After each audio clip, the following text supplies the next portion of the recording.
Hey everyone, Andang here. Sorry I can't make it there today, but I'm definitely there in spirit. Man, it is amazing that Lotro Players has made it to 5 years. That is such a huge milestone, especially for a Lotro fan site this far into the game. It's just awesome to see how well this site has done and just that it continues to grow. We started out with just 4 people.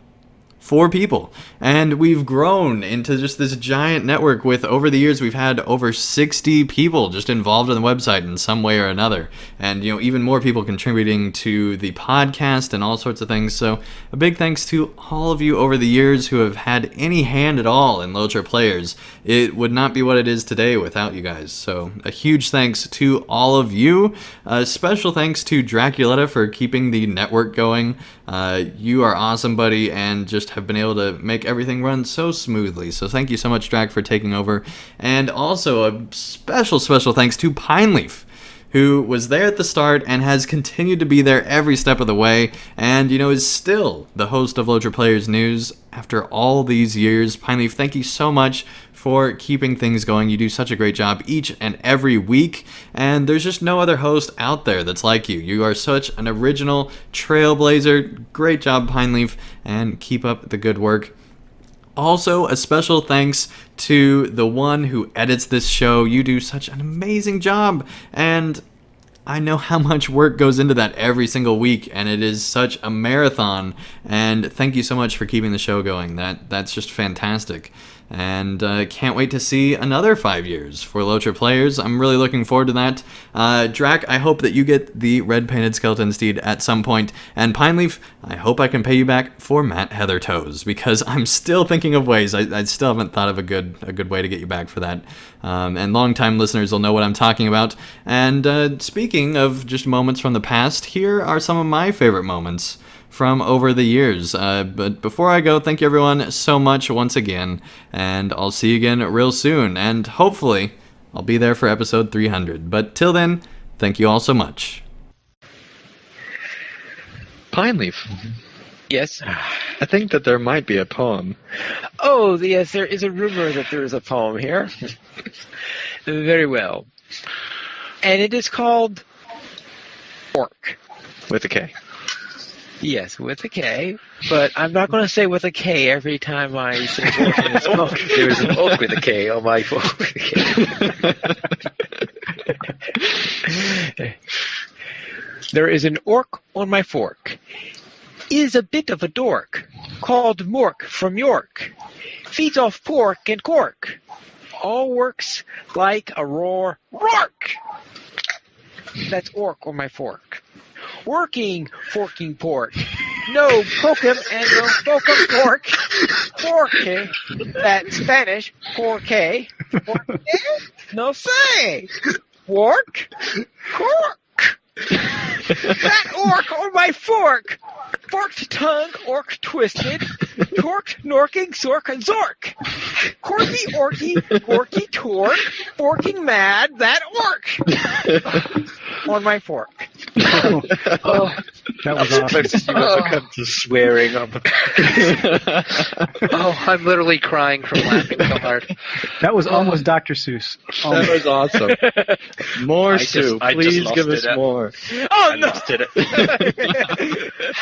I lost it at forking. Oh, boy. That was great. I heard a rumor that you have an origin story to read. Yes, I enjoyed the origin stories that were submitted the last couple of weeks, but I couldn't believe that no one had done one on Pineleaf yet. And I felt obligated, given my guest appearance on the podcast, to create one which I call an ode to Pineleaf. If I have your permission to read it, I promise the profanity is really low. No, it's okay. An ode to Pineleaf, and with a nod to Clement Seymour for his stylings. 'Twas the night before the podcast, when all through the server not a fellow was stirring, at least not with much fervor. The world channel lay dormant, without the usual crap, and even the Morse creeps seemed to be taking a nap. The raiders were nestled all snug in their beds, while visions of first-stagers danced in their heads, and I, with my archer named Legolas, had just settled down to do the icy crevasse. When out on Twitch there arose such a clatter, I sprang from my kin house to see what was the matter. Away to the chat window I flew like a flash and nearly got killed by mobs that were trash. The moon on the breast of the new fallen snow gave the luster of midday to the lieutenants below, when what to my wondering eye should appear but a miniature warden and his sharp pointy spear. With a little old hobbit so lively and fine, I knew in a moment he had needles of pine. More abundant than LIs of his alts I had heard, and on so many servers it was almost absurd. On Landrival, Brandywine, and Gladden was he, Arkenstone, Eldar, you get the ID. With so many tunes it was almost a mania. I've heard he built his own server and called it Wardania. A podcast host was he of no little skill, who was forced to read poetry each week against his will, and rein in the antics of cohorts galore to keep things on track and also keep score.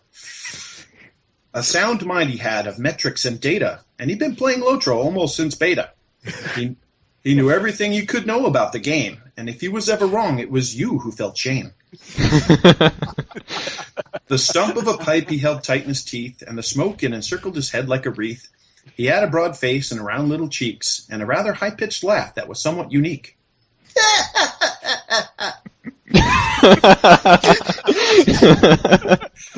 He was hairy and short, a right jolly old took, though a filth shepherd had covered him with gobbledygook. He lifted a hope token high over his head, which gave me to know I had nothing to dread. He said, "Very well," and went straight to his work. Tanked all the encounters, then turned with a jerk. He counted his marks, which took quite a while. It seems all his skirmishing had made quite a pile. He sprang to his war steed, ran into the wall, backed up, moved sideways, and bid farewell to all. But I heard him exclaim, and he said it quite constantly, "I hope you remember to skirmish responsibly." It's amazing. That was the best thing I've ever heard. That was genius. Oh. That was amazing. Oh, my face And hurts. hearing Pine Leaf's laugh makes it all worthwhile. Great. Oh, All right. we have a winner. All right, stop thank now. you. And, of course, Tim sent us our weekly origin story. And Etheros, what's this about? You can pass it on if you want it, though. I think this is about what Andang is about to tell you. So, Tim sent in possibly the best origin story we've gotten so far. He says, "Here's one for Ethelros. It is a quick little one. I don't know about that. It takes up like over a page. But it's a quick little one, but I hope it's to your liking. Tim." Well, Tim, I can tell you it's to my liking, and hopefully it will be to the listeners as well. So here we go with Tim's origin story. Being the son of circus clowns is not very easy. You know it's good when it starts out that way. But the son of Ethel and Ross did the best he could with it. They loved their son so much that they decided to combine their names and named him Ethel, after his mother, and Ross, short for Ross with 2 S's, after his father. Being clowns, they were only physically funny, but could not hold a conversation for the life of them. They moved from town to town, showing off their talents at the 3-ring circus. Their crowd-pleasing grand finale was fighting the fire and saving the damsel in distress way up atop a tall building. Ethelros had to learn to be the fire captain and climb, or as they called it, level the ladder to rescue the damsel in distress. No matter how hard he tried, as a captain he could not level. I thought I'd make it through without laughing, dang it. He decided to scrub the captain and move on to another job. But what? After setting up the circus in a town which will not be named, for fear of retribution, there was a real actual fire very close to the circus. The only chance to save the building was if the clowns of the circus could put out the fire. They took it as a sign to be heroes. The clowns started to leave, but Ross told Ethelros to stay behind. He did not know how to level and was left behind. Oh my gosh. They all left to fight the fire, but they never made it. The next morning, Athelros read the devastating newspaper. The headline read, 200 clowns injured when car hit lamp. Athelros was crushed, probably like the clowns. He vowed to avenge his parents against that infamous lamp. Through the week he gathered an unlikely fellowship to battle the lamp. The sleepy man, bored I'm here. The grim bearded lady, Grimly. The man who had to be carried in a wagon because he had no legs, legless. The magician, Randolph. And there were 4 little ones. The African one, a Frodo. The jerk, Samwise guy. The grumpy one, Not So Merry. And Pippin. As the week ended, they told the ringmaster they were going to do battle with the lamp. They even gave themselves a name. Fellowship to Attack Infamous Lamp. Or Fail. The ringmaster presided over the departure. The Fellowship is setting out on a quest to destroy the lamp, which injured so many of our clowns. From the side, Ethel and Ross were sitting drinking tea. Really, darling, we're fine. The ringmaster continued. Those who will travel with him, no oath nor bound is laid to go further than you will. The mother chimed in. Really, we're quite fine. Have a spot of tea. May you hold to your purpose, and may the blessings of bearded ladies, legless people, and all the freak folk go with you. The father interrupted.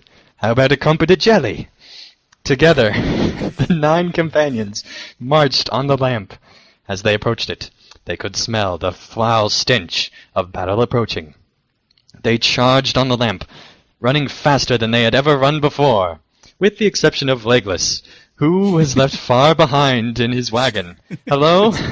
Can someone give me a push?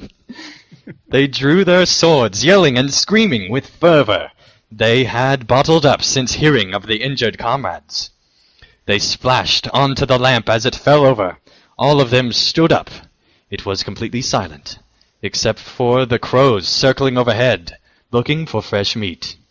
They looked at the lamp on the field of victory. Well, that's it then, Randolph said. Good show, everybody. Good show. Athelros bowed his head in silence. May we forget those we lost in this battle. Poor Legless. I'm quite all right, a yell came from the distance. They returned to the circus. They had victory, but Athelros did not feel right. He visited the train car he and his family lived in. I wish I could see them one last time. Oh, Athelros, we were just thinking of you. Somebody broke that street lamp we hit, Ross said. How are you, darling? Ethel asked. Oh, there you are, he said with no enthusiasm whatsoever. Not bad, Athelros said. I avenged you. Oh, jolly good. So they all sat there. Nobody spoke for a while. I hear they have carp at the market, Ethel said. Oh? Ross said. Silence. What's the price? Doesn't say. Oh. Silence. Athelros got up. I need to talk slightly more. Really, Athelros, Ethel said. You talk too much. Clowns don't talk. I want to become a podcaster. Talk more and show my exciting side, Ethelros retorted, very monotone. But you're a clown, dear, Ethel said. It's in your blood. I just want to perform for millions of unseen people. How will you know they're there? Ross questioned. That's the great thing. You don't, Athelros replied. And that's what I like about it. Well, you have fun, dear, Ethel said. And please, stop being such a blabbermouth. So Athelros became a podcaster. He spoke more than ever before. A full 0.0001% of the podcast is him speaking. The rest is history. I don't even... There's some truth to that podcasting part. Could you have like a Sikkim skill where you summon like 3 hungry hobbits?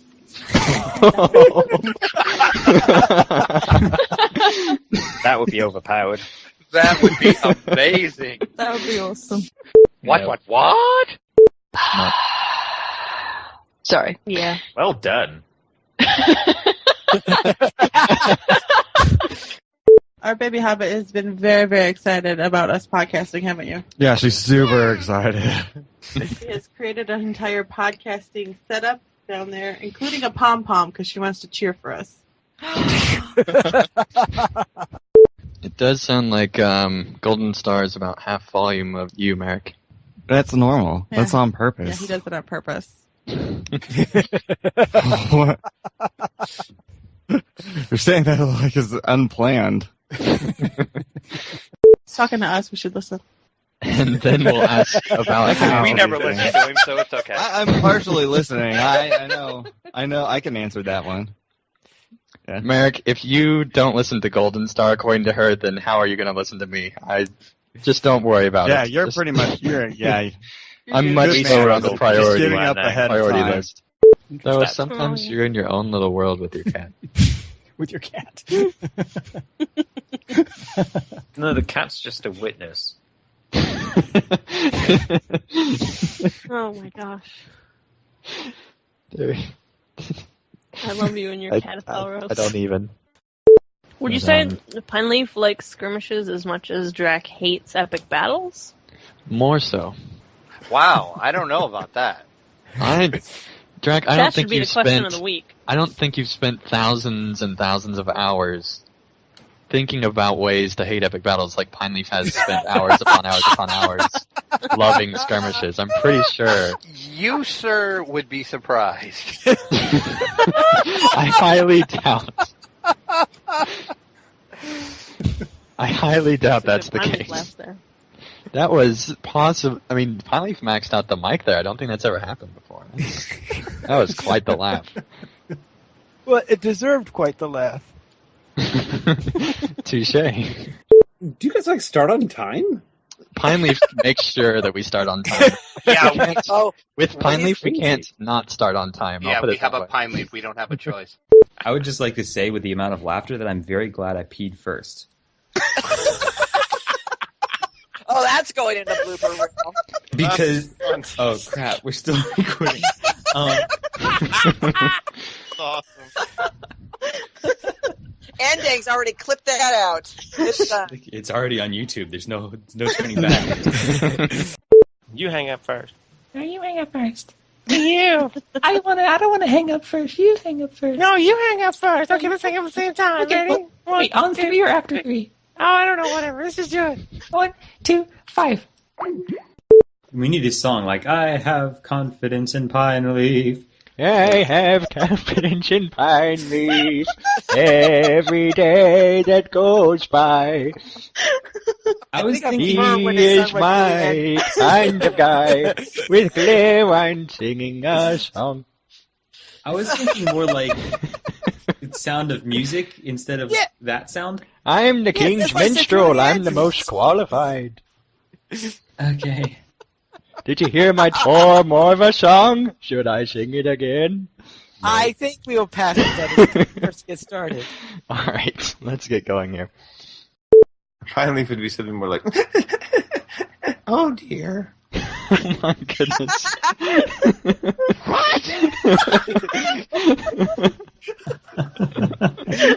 Very well then. This is the best name ever for a roomkeeper. What? Chilling Rhetoric. Chilling Rhetoric. He's a dwarven rapper, very underground. Probably never heard of him. He's a hipster rapper. What? He's like one of those like spoken word poets. Chilling Rhetoric. That was like out of nowhere. He's like, yo, Lotro, let's kick it. Baruch Kazan. Baruch Kazan. All right, stop. Fellowship, wait, listen. Anyway.